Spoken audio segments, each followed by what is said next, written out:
Assalamualaikum sahabat, ternyata mudah setelah ada kesulitan pasti ada kemudahan. Selamat datang penonton baru dan penonton setia. Hari ini saya akan menceritakan kisah tentang hanya ambil 50.000. Nenek ini dihina di bank. Ternyata pemilik 500 miliar.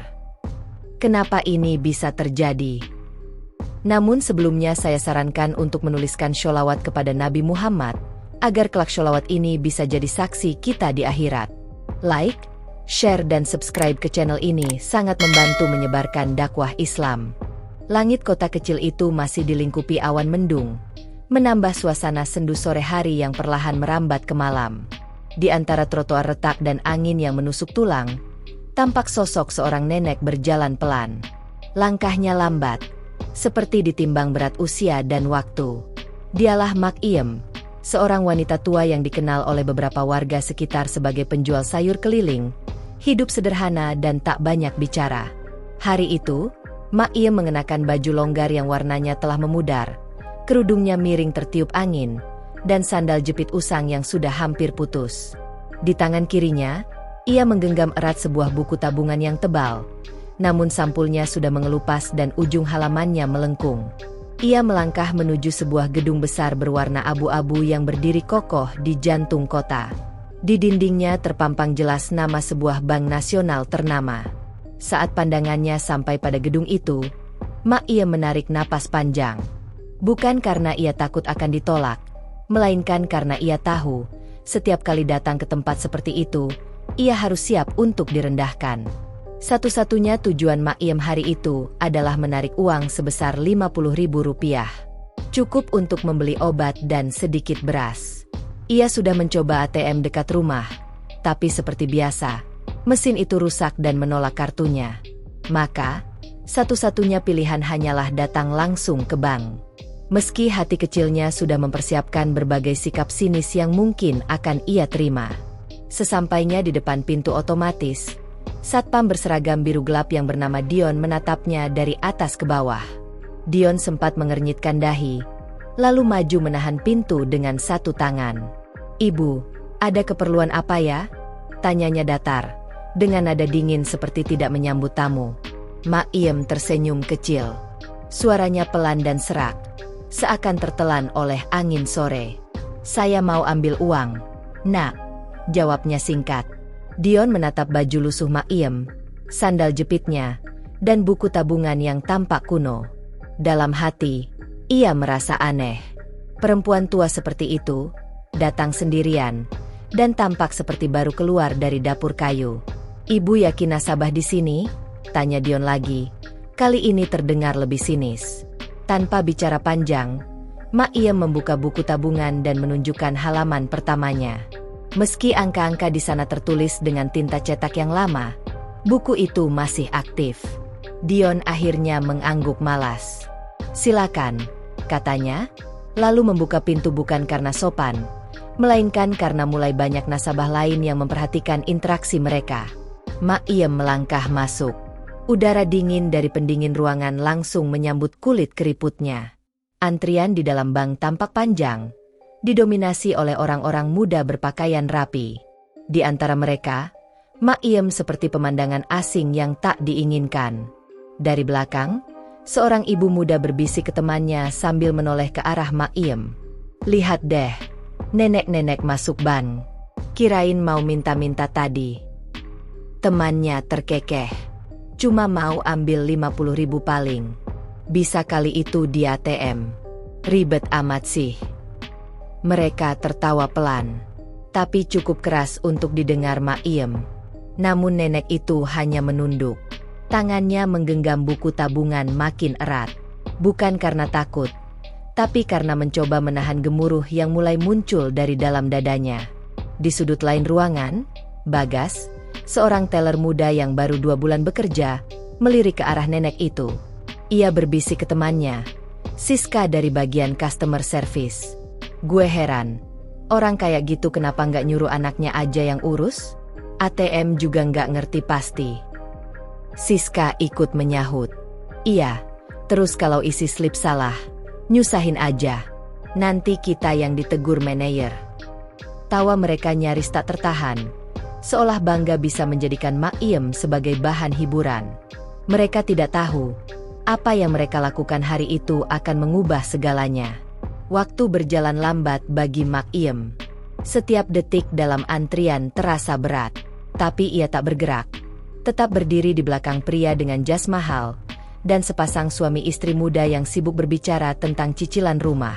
Setiap dari mereka memandang Mak Iem dengan tatapan yang sama. Tatapan yang berbicara lebih keras dari kata-kata. Menghina dalam diam. Namun Mak Iem tetap diam.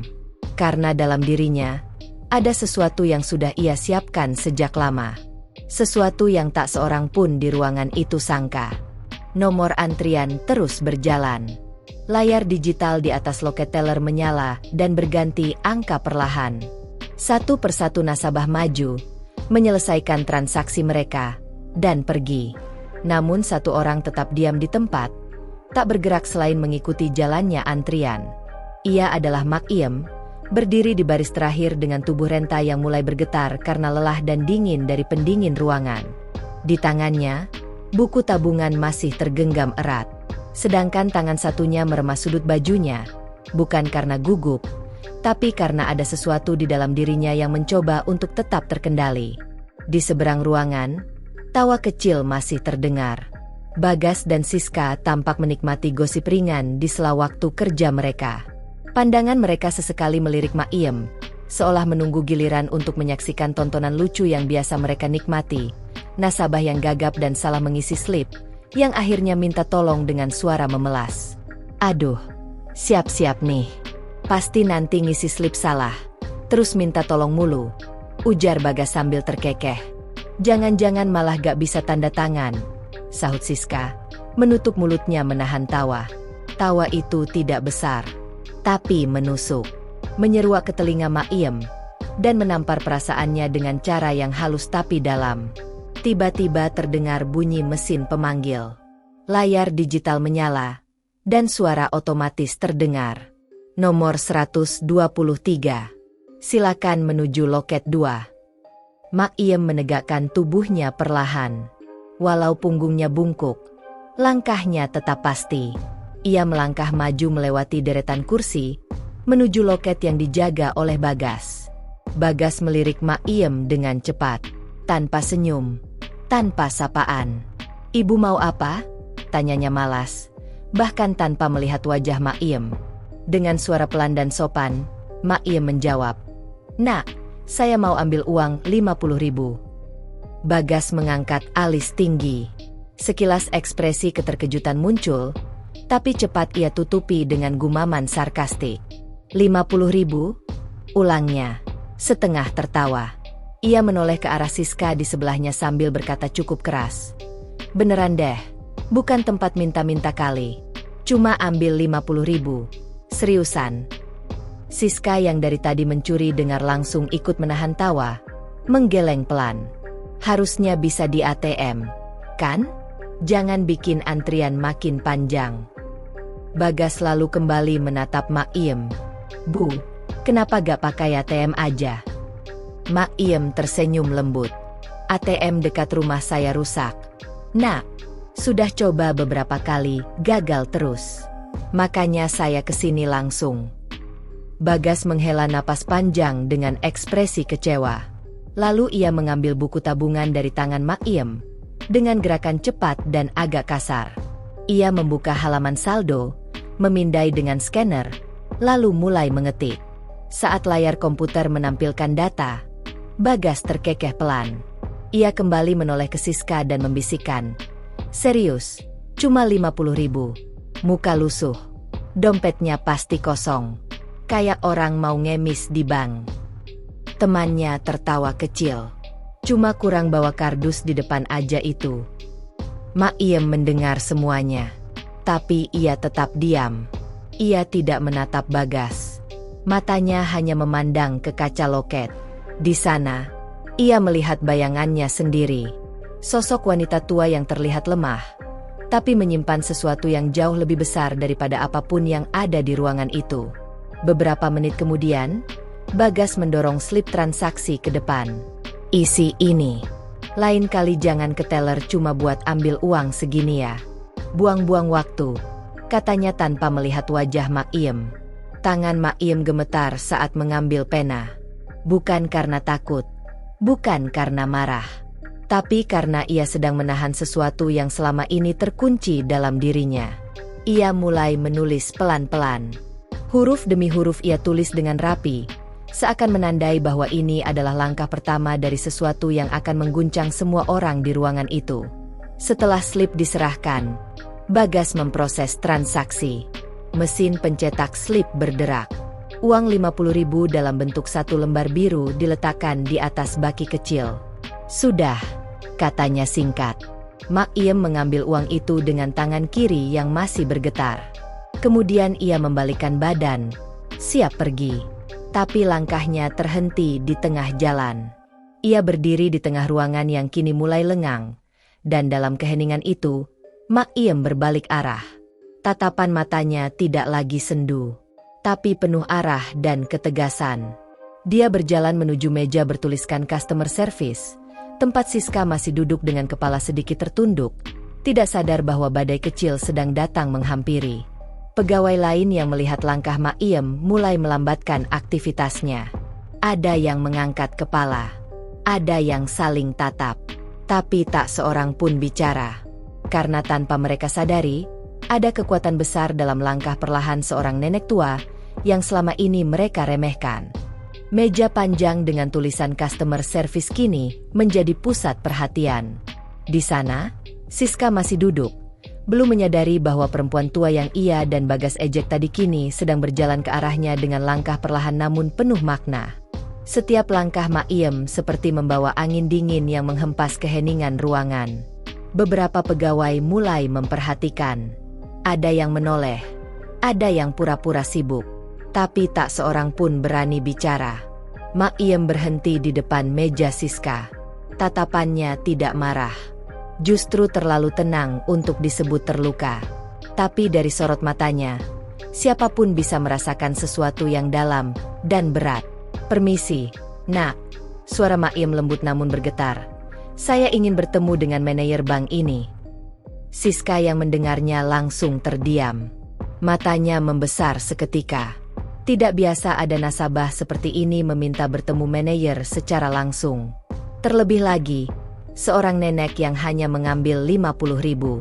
Ada keperluan apa ya, Bu?" tanya Siska dengan ragu. Mak Iem hanya tersenyum. Tapi senyum itu tak lagi seperti tadi. Kali ini, senyumnya seperti seseorang yang tahu apa yang akan terjadi. "Saya hanya ingin berbicara.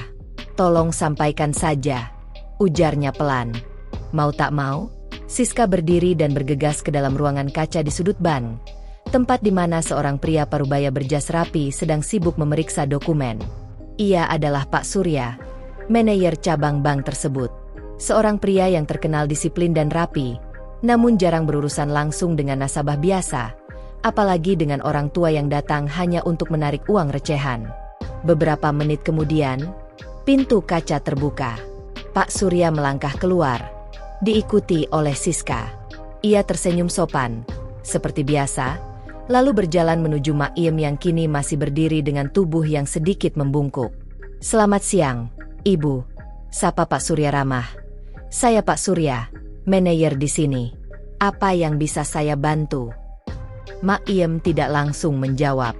Ia membuka buku tabungan yang sedari tadi ia pegang erat-erat. Halaman demi halaman ia buka perlahan, hingga sampai di halaman paling akhir. Di sana, tercetak angka saldo terakhir dengan jelas.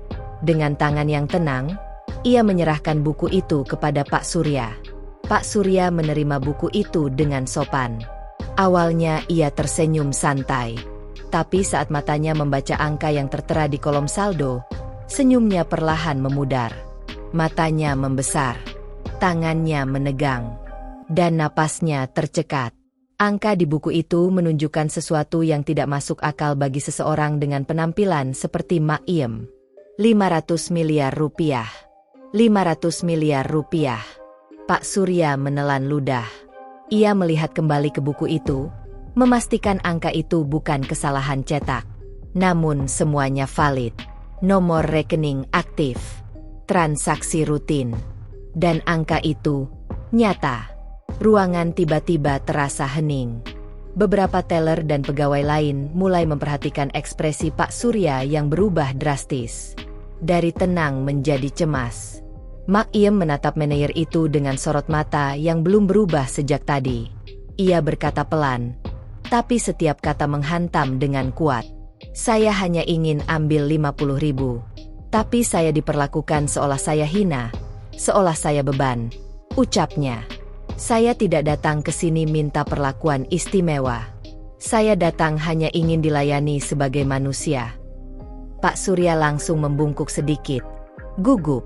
Saya mohon maaf atas perilaku staf kami, Bu. Kami akan menindaklanjuti ini secepatnya. Namun sebelum ia bisa menyelesaikan kalimatnya, Mak Iem menatapnya lebih dalam dan berkata, "Tidak perlu." Pak Surya terdiam. "Maksud Ibu?" Mak Iem menarik nafas. Ia mengeluarkan sebuah formulir dari dalam tas kecilnya. Formulir itu sudah terlipat rapi, seolah sudah disiapkan jauh-jauh hari. Ia menyerahkannya ke Pak Surya. "Ini formulir pemindahan dana. Saya ingin seluruh tabungan saya ditarik dan dipindahkan ke bank lain hari ini." Pak Surya kaget bukan main. Ia mengambil formulir itu dengan tangan gemetar. "Tapi, Bu, kami bisa perbaiki pelayanan kami. Kami bisa memberikan pelayanan prioritas. Apapun yang Ibu butuhkan." Mak Iem menggeleng pelan. "Saya tidak butuh perlakuan istimewa. Saya hanya ingin tahu berapa harga rasa hormat bagi bank sebesar ini, karena hari ini, yang saya terima hanya penghinaan." Sekali lagi, suasana dalam bank berubah. Kali ini bukan karena keterkejutan, tapi karena ketakutan. Para pegawai yang tadi tertawa kini terdiam. Beberapa tertunduk. Siska menahan napas. Bagas gemetar. Dan Pak Surya berdiri kaku, menyadari bahwa yang sedang terjadi bukan hanya tentang uang, tapi tentang reputasi, martabat, dan kepercayaan. Langkah kecil Mak Iem barusan telah mengguncang seluruh ruangan. Namun ini belum berakhir. Karena esok hari bukan sekadar hari biasa. Pagi hari berikutnya, awan gelap masih menggantung rendah di langit kota kecil itu. Tapi suasana di dalam bank tempat Mak Iem kemarin dihina, jauh lebih kelabu dari apapun yang terjadi di luar. Tidak ada canda pagi, tidak ada obrolan ringan antar pegawai. Yang ada hanyalah diam, tatapan kosong, dan tangan-tangan yang menyibukkan diri agar tidak terlihat gelisah. Pak Surya, sang manajer bank, datang lebih awal dari biasanya. Mengenakan setelan jas yang lebih rapi dari hari-hari sebelumnya, rambut disisir sempurna, dan sepatu mengkilap tanpa noda. Tapi wajahnya tegang, mata tak bisa berbohong bahwa ia tidak tidur nyenyak semalaman. Ia memeriksa setiap sudut kantor. Meja-meja teller, ruang customer service, hingga ruang arsip. Ia tahu hari ini adalah hari penting. Bukan karena audit, bukan pula karena pejabat dari kantor pusat akan datang, tapi karena seorang nenek yang kemarin dipermalukan akan kembali, dan semua mata akan tertuju padanya. Jam menunjukkan pukul 10 pagi. Begitu jarum jam menunjuk angka itu, seluruh pegawai secara refleks menoleh ke pintu kaca otomatis di depan. Tak ada aba-aba. Tak ada yang bicara. Tapi semuanya serentak. Mereka tahu waktunya telah tiba. Dan benar saja. Perlahan, pintu kaca terbuka otomatis. Mak Iem muncul dengan langkah yang sama seperti kemarin. Tubuhnya masih dibalut baju sederhana, sandal jepit yang tetap usang, dan kerudung yang sedikit miring. Tapi kali ini, suasana menyambutnya berbeda. Tidak ada lagi tatapan menghina. Tidak ada lagi bisik-bisik meremehkan. Yang ada hanyalah kesunyian dan rasa bersalah. Semua pegawai berdiri. Ada yang membungkuk pelan. Ada yang hanya bisa menatap lantai. Bahkan Bagas, yang kemarin tertawa paling keras, kini berdiri kaku seperti murid sekolah yang menunggu dimarahi guru kepala. Mak Iem melangkah pelan. Tapi langkahnya seperti palu bagi hati-hati yang kemarin merasa paling tinggi. Seorang staf langsung menghampiri dan membungkuk sopan. "Silakan, Bu." Kami sudah menyiapkan ruang konsultasi VIP untuk Ibu. Mak Iem tidak menolak. Ia berjalan melewati lorong pendek menuju sebuah ruangan khusus. Di dalamnya, Pak Surya sudah menunggu, bersama 2 pegawai senior dan 1 staf legal yang membawa map tebal.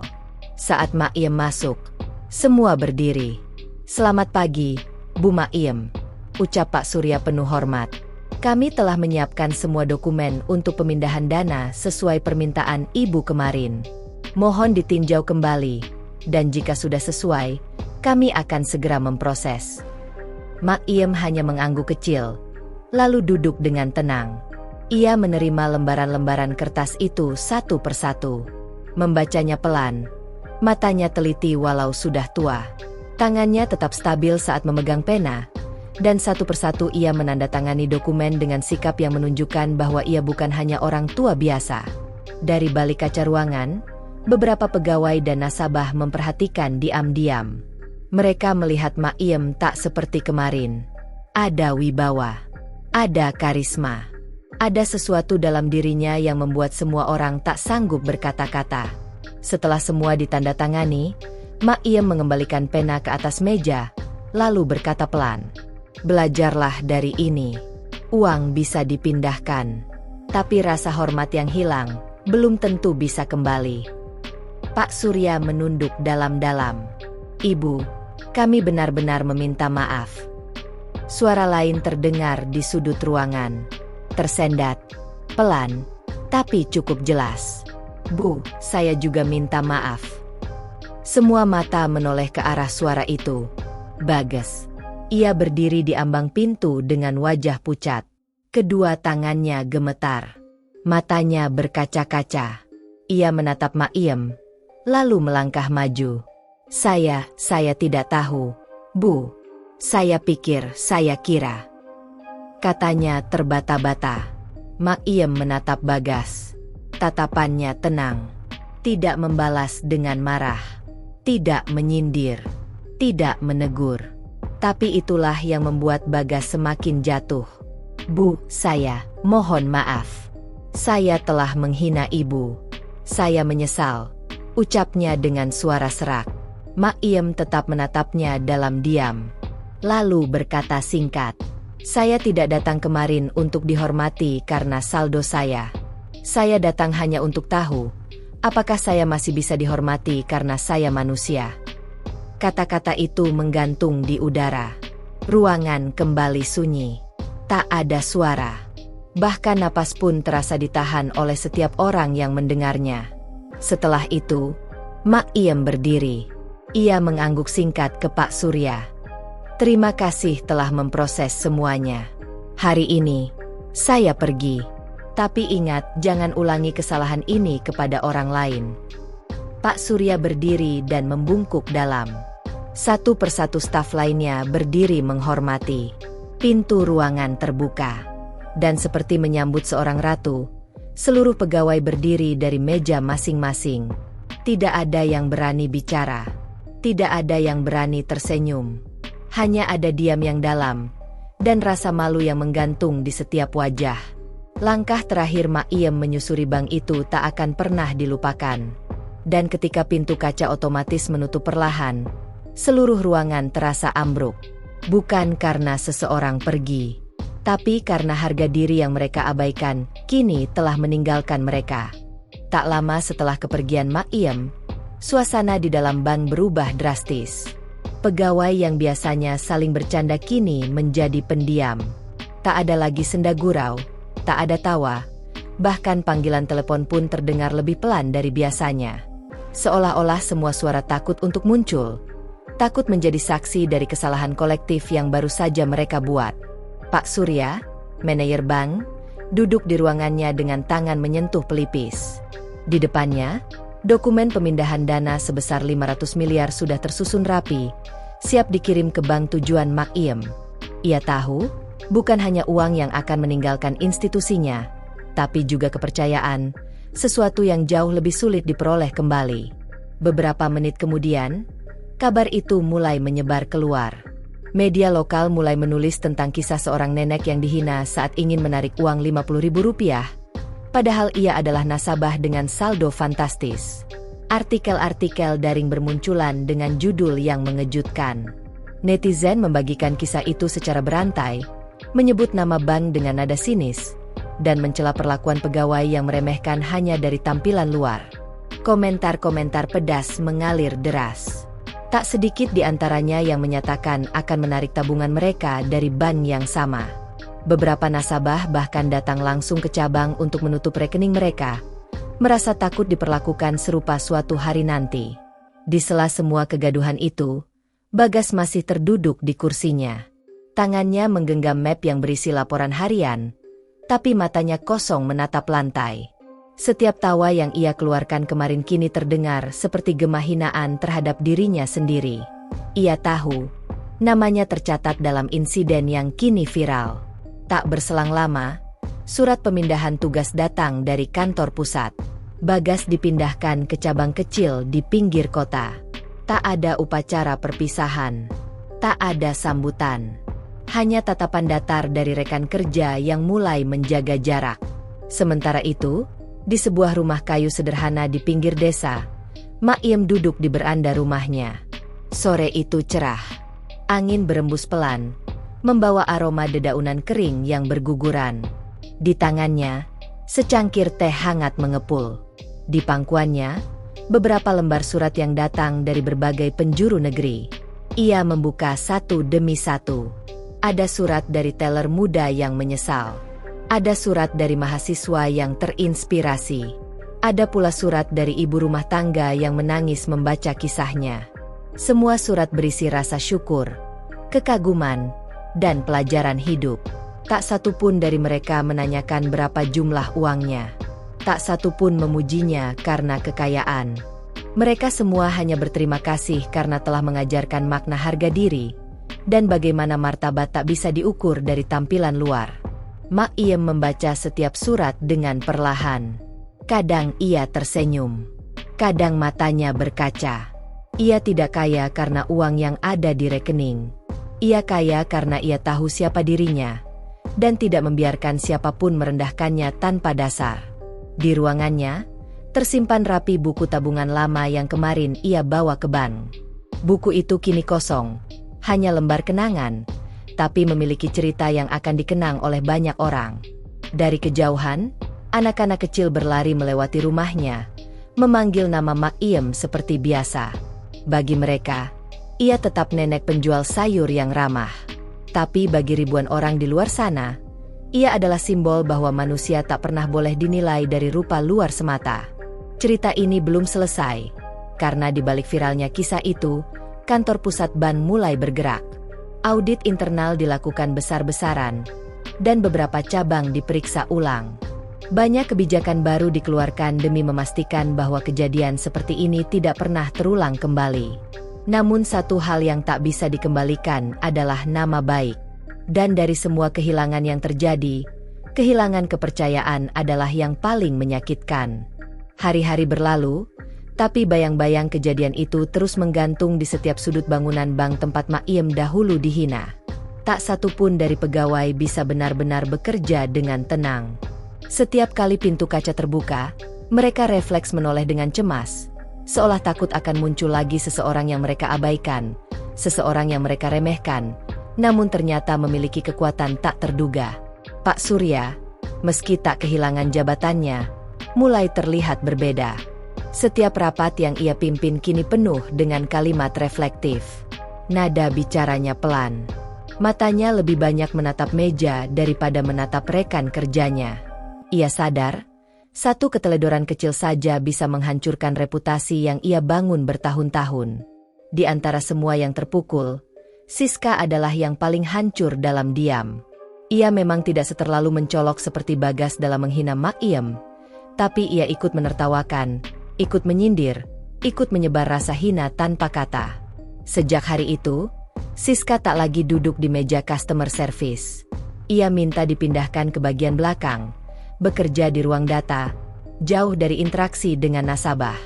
Ia menolak bertemu siapapun. Tak sanggup menatap mata orang-orang yang pernah ia layani dengan senyum palsu. Ia bahkan menyimpan kliping berita tentang Mak Iem yang viral, diselipkan diam-diam di laci mejanya, bukan sebagai kenangan, tapi sebagai pengingat dari rasa bersalah yang tak bisa ditebus dengan kata maaf saja. Sementara itu, Mak Iem tetap menjadi dirinya yang dulu. Ia masih berjalan ke pasar membawa keranjang anyaman, masih menyapa tetangga dengan senyum. Tak ada yang berubah di luarnya. Tapi dari dalam rumah kayu sederhana miliknya, perubahan besar telah terjadi. Surat-surat dari orang tak dikenal terus berdatangan. Banyak dari mereka adalah pegawai bank, mahasiswa, dosen, bahkan pengusaha. Mereka bercerita bahwa kisah Mak Iem telah membuka mata mereka. Bahwa satu tindakan kecil bisa membawa perubahan besar. Bahwa tidak ada alasan untuk menilai manusia dari apa yang tampak di luar. Di salah satu sore, seorang wartawan muda datang menghampirinya. "Bu Mak Iem, boleh saya wawancara sebentar?" Tanyanya dengan sopan, membawa alat perekam kecil dan catatan di tangan. Mak Iem tersenyum. "Wawancara apa, Nak?" "Saya ingin menulis cerita Ibu. Tentang keberanian Ibu. Tentang keteguhan Ibu menghadapi perlakuan buruk itu."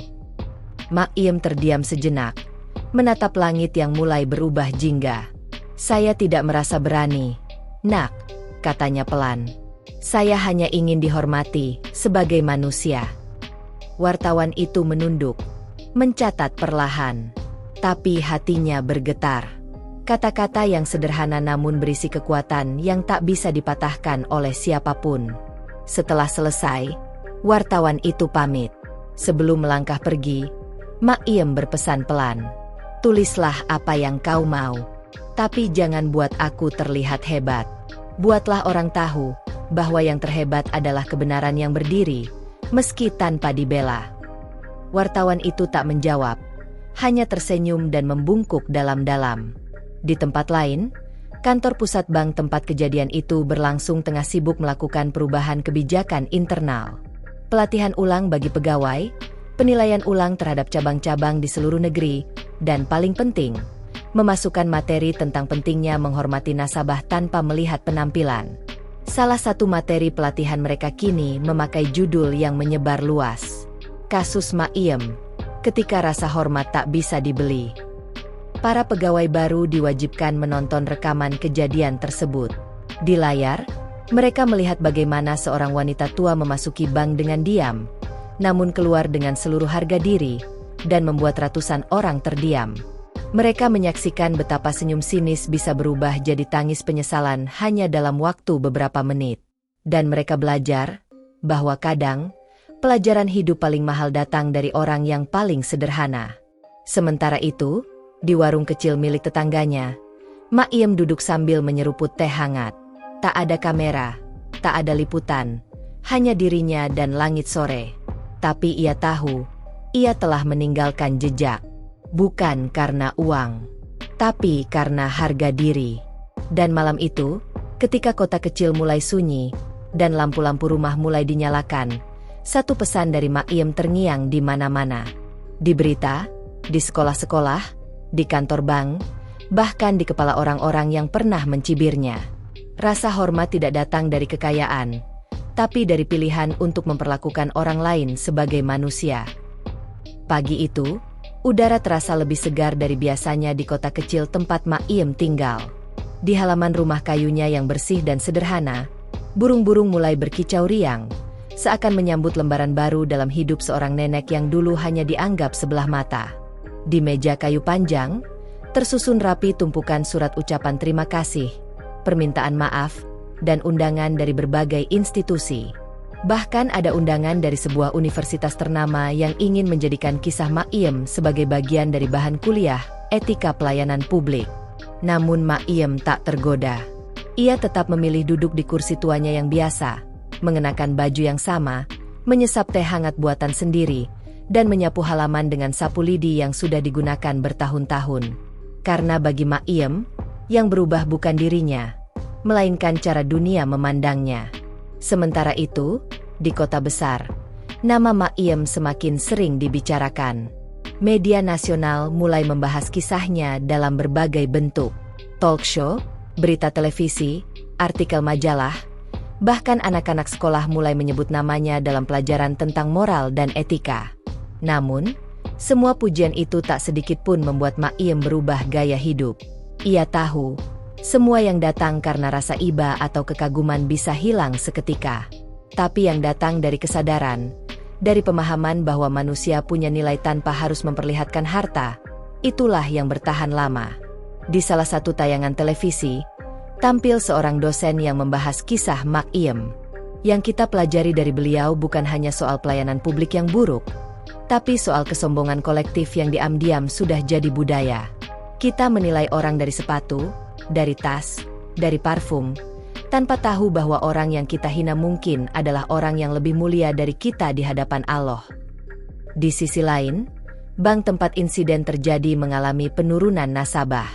Kepercayaan mulai luntur. Nasabah mulai berpindah ke bank lain. Kantor pusat pun mengeluarkan kebijakan internal yang jauh lebih ketat. Setiap pegawai diwajibkan menandatangani pernyataan bahwa mereka akan menghormati siapapun, tanpa melihat rupa, harta, atau status. Ironisnya, semua perubahan ini terjadi bukan karena demo besar-besaran, bukan karena tekanan politik, tapi karena satu orang, satu nenek, satu tindakan diam yang penuh martabat. Beberapa hari kemudian, sebuah mobil hitam berhenti di depan rumah Mak Iem. Dari dalamnya keluar seorang wanita muda berpakaian rapi, membawa map dan tas kecil. Ia mengetuk pintu perlahan. Tak lama, Mak Iem membukakan pintu sambil tersenyum. "Assalamualaikum, Bu. Saya Dinda dari Bank Syariah Pusat. Boleh saya bicara sebentar?" Mak Iem mengangguk. "Silakan, Nak. Duduk di sini saja. Angin sore lebih enak." Dinda duduk di bangku kayu depan rumah. Ia membuka map pelan. "Bu, kami tahu bahwa Ibu telah memindahkan dana ke bank kami beberapa hari lalu. Dan sejak itu, banyak yang penasaran. Siapa sebenarnya Mak Iem? Kenapa beliau memiliki uang sebanyak itu tapi hidupnya tetap sangat sederhana?" Mak Iem tersenyum. Matanya menyipit karena cahaya matahari sore. Tapi dalam pandangannya ada ketenangan yang membuat Dinda tak sanggup menunduk. "Karena Nak," ujar Mak Iem pelan, "saya tidak pernah percaya bahwa kekayaan harus dipertontonkan. Uang itu hanya titipan dari Allah. Bisa datang, bisa pergi. Tapi kalau saya kehilangan rasa hormat dari orang-orang, saya kehilangan segalanya." Dinda terdiam. Ia menutup map pelan, menyimpan pena, dan menatap Mak Iem dengan hormat. "Kalau begitu, Bu, boleh saya tanya satu hal?" Mak Iem mengangguk. "Dari mana Ibu dapat uang sebanyak itu?" Mak Iem tidak langsung menjawab. Ia hanya menatap langit yang mulai memerah. Lama. Diam. Sampai akhirnya ia berkata, "Itu cerita lama. Tapi yang penting bukan bagaimana saya mendapatnya, Nak. Yang penting adalah bagaimana saya menjaga supaya uang itu tidak membuat saya lupa siapa saya." Dinda menunduk. Tiba-tiba terasa seperti ia sedang berbicara dengan guru, bukan dengan seorang nenek biasa. Beberapa waktu kemudian, kisah Mak Iem diangkat menjadi film dokumenter. Bukan sebagai bintang utama, tapi sebagai pelajaran yang nyata tentang bagaimana memperlakukan manusia dengan benar. Dalam dokumenter itu, narator menutup cerita dengan kalimat sederhana yang diambil dari ucapan Mak Iem sendiri. "Jangan anggap kecil orang yang hanya mengambil 50.000. Bisa jadi, dia sedang menguji apakah kita masih tahu cara menghormati sesama." Dan di tengah semua gemuruh itu, Mak Iem tetap seperti dulu. Menyapu halaman, menjerang air, tersenyum pada anak-anak tetangga, dan tidur di ranjang kayu yang sama. Karena pada akhirnya, nama yang menggema bukan karena jumlah uang yang ia punya, tapi karena kebenaran yang ia tegakkan dengan diam. Sudah 2 minggu berlalu sejak kisah Mak Iem menyebar ke seluruh penjuru negeri. Namun gaungnya belum mereda. Di media sosial, masih banyak yang membicarakan tentang nenek 50.000 dengan saldo 500 miliar. Ada yang membuat lukisan wajahnya, ada pula yang menulis puisi. Bahkan seorang penyair ternama menulis syair khusus berjudul "Rupa Renta, Hati Raja." Namun, di tengah segala pujian, Mak Iem tidak pernah muncul di layar manapun. Ia menolak semua undangan wawancara televisi. Ia menolak hadir di acara penghargaan. Ia bahkan tak mengangkat telepon dari wartawan nasional. Ia tetap memilih bersembunyi dalam kesederhanaannya, jauh dari sorotan kamera. Di rumahnya yang dindingnya masih dari papan dan atapnya seng, Mak Iem kembali ke rutinitas harian. Menyapu halaman, memasak nasi untuk dirinya sendiri, menganyam keranjang kecil dari bambu untuk dijual di pasar. Tak ada penjaga, tak ada kamera. Hanya seorang nenek tua yang hidup dengan cara yang ia yakini sejak muda. Tetangganya, Bu Ijah, kadang menggodanya. "Yem, kau ini sudah terkenal. Masuk TV, masuk koran. Tapi kenapa gak pakai saja uangmu itu? Bangun rumah lebih bagus, beli AC, atau paling tidak ganti sandal itu yang sudah jebol." Mak Iem hanya tersenyum. "Kalau saya ikut gaya dunia, saya akan lupa kaki saya pernah berjalan jauh untuk sekadar bisa makan sehari. Saya tetap pakai sandal ini, karena sandal inilah yang mengantar saya ke titik sekarang." Bu Ijah hanya geleng-geleng, tapi dalam hatinya ia tahu, Mak Iem bukan sekadar kuat, ia tak tergoda oleh dunia. Di tempat lain, Bagas yang kini bekerja di cabang bank kecil di pinggiran kota hidup dengan sangat berbeda. Tak ada pendingin ruangan. Tak ada nasabah dengan setelan jas mahal. Yang datang ke bank tempat ia bekerja kini adalah petani, tukang becak, dan ibu-ibu pasar.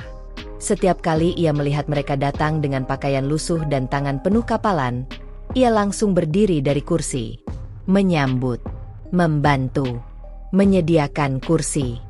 Bahkan kadang ikut mengisikan slip untuk mereka tanpa diminta. Rekan kerjanya sempat bertanya, "Kenapa kamu segitunya sama nasabah? Baru juga ambil 100.000. Tapi Bagas hanya tersenyum pahit dan berkata, "Karena saya pernah menganggap 100.000 itu remeh, sampai akhirnya saya tahu, itu bisa mengubah hidup saya." Ia tak pernah menyebut nama Mak Iem.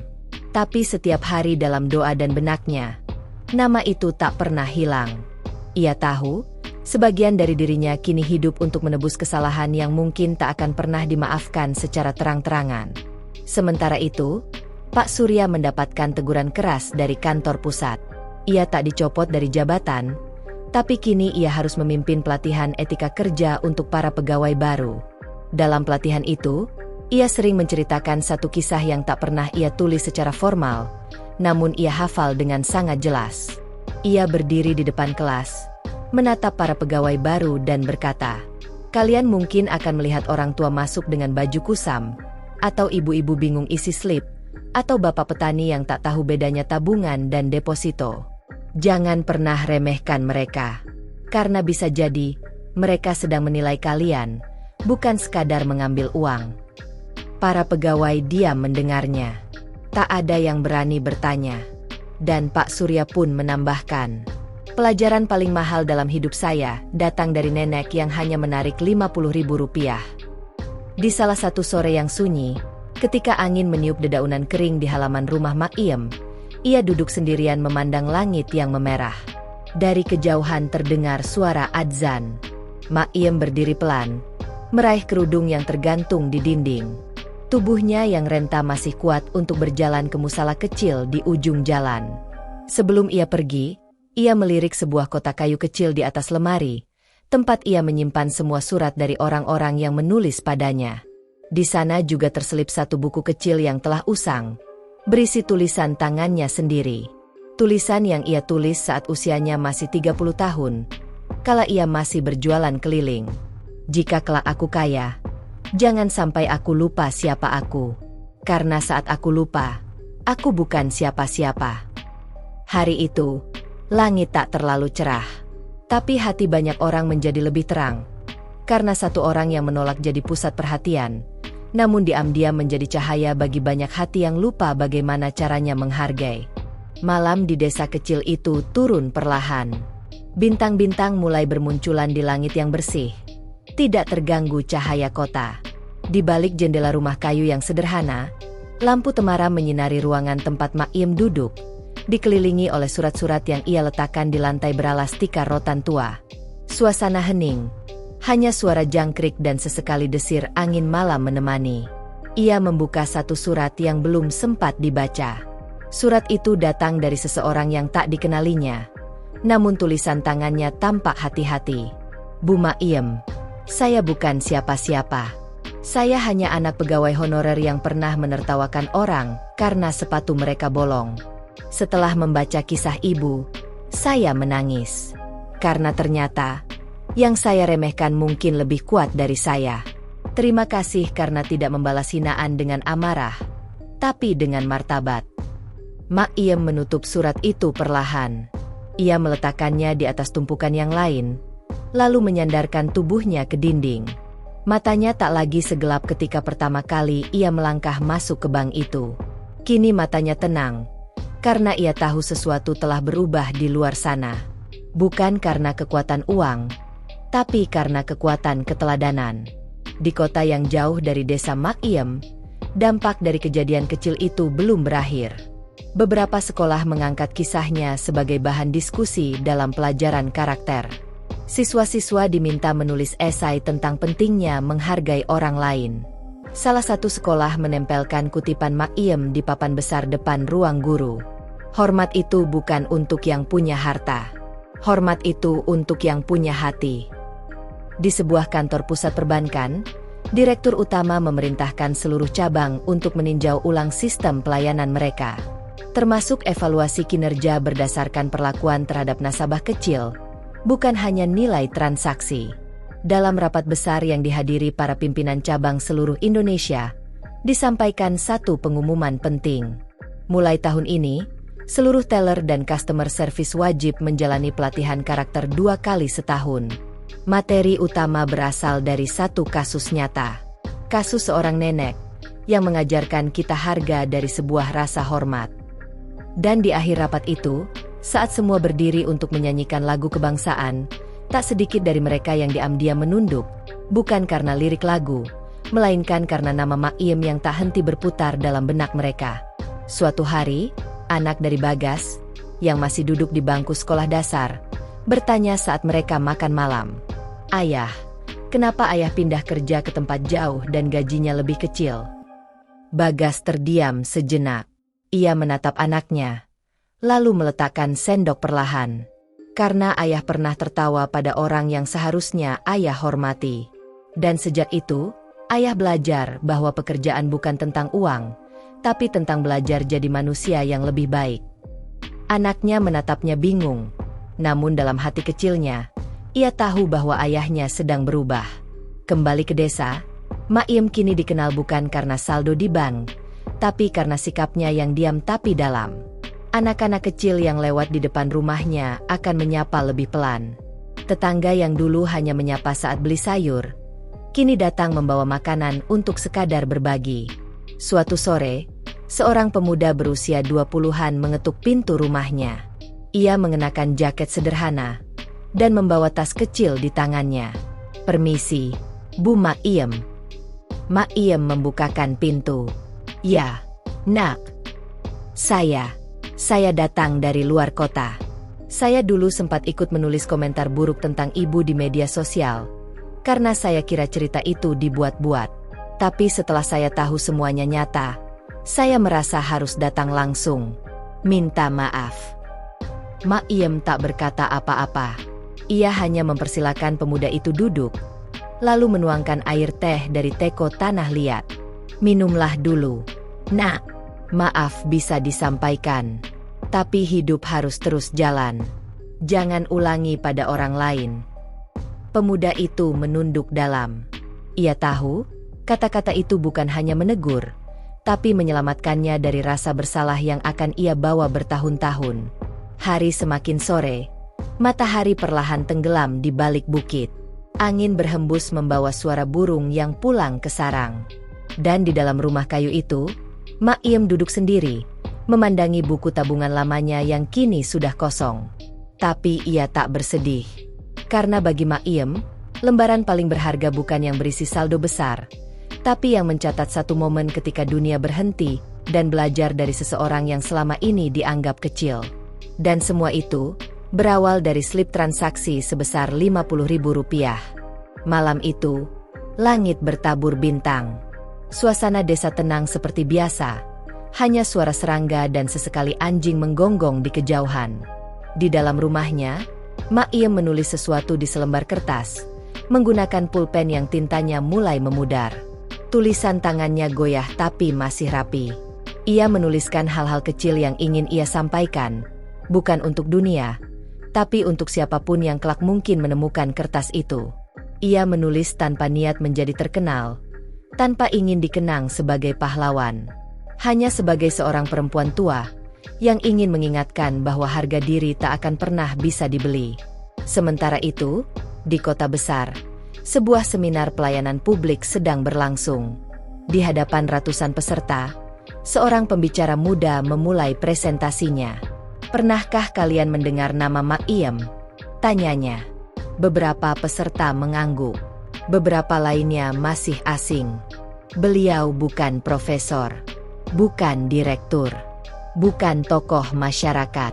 Beliau hanya seorang nenek di desa kecil. Tapi satu tindakannya telah membuat ratusan ribu orang menunduk malu. Ia kemudian memutar video singkat. Suara adzan mengalun lembut. Cuplikan rumah kayu sederhana. Dan tulisan. Hanya ambil 50.000, tapi mengajarkan 500 juta jiwa tentang rasa hormat. Para peserta terdiam. Tak ada tepuk tangan. Hanya hening. Karena maknanya terlalu dalam untuk dirayakan dengan suara. Di desa, Mak Iem tak tahu bahwa wajahnya muncul di layar proyektor seminar. Ia tak tahu bahwa namanya menjadi bahan diskusi di universitas, kantor pemerintahan, hingga tempat ibadah. Ia hanya tahu satu hal, apa yang ia lakukan adalah hal yang benar. Hari-hari berlalu, surat terus berdatangan. Tapi Mak Iem mulai jarang membacanya. Ia menyimpannya di kotak kayu di bawah tempat tidur, bersama slip transaksi terakhir yang pernah ia isi sendiri di meja teller, yang kini disimpan dengan hati-hati, berlapis plastik bening. Bagi dunia, kisah Mak Iem mungkin sudah selesai. Tapi di dalam hati orang-orang yang pernah menyimak ceritanya, dari anak muda, teller, satpam, manajer bank, hingga pejabat, nama Mak Iem tetap hidup sebagai pengingat. Pengingat bahwa pelayanan bukan soal prosedur, tapi tentang hati. Kehormatan bukan diberikan karena kekayaan, tapi karena ketulusan. Dan kadang, pelajaran terbesar datang dari seseorang yang tidak pernah mencoba mengajar. Di suatu subuh, langit tampak sedikit lebih cerah dari biasanya. Musala kecil di ujung jalan telah menyalakan lampu. Suara air wudhu terdengar dari kamar mandi bambu. Mak Iem berjalan perlahan dengan sajadah kecil di lengannya. Di langkahnya, tidak ada dentang uang. Tapi ada gema diam yang menyentuh siapa saja yang mengenalnya. Ia sampai di musala, meletakkan sajadahnya, dan sujud dengan tenang. Tak satu pun dari orang-orang yang sholat di sampingnya tahu bahwa wanita tua itu pernah mengubah cara kerja sebuah lembaga. Pernah membuat seorang teller belajar menangis. Pernah membuat satu negara belajar dari ketulusan. Dan tak satu pun dari mereka tahu bahwa semua itu berawal dari slip kecil bertuliskan angka Rp50.000.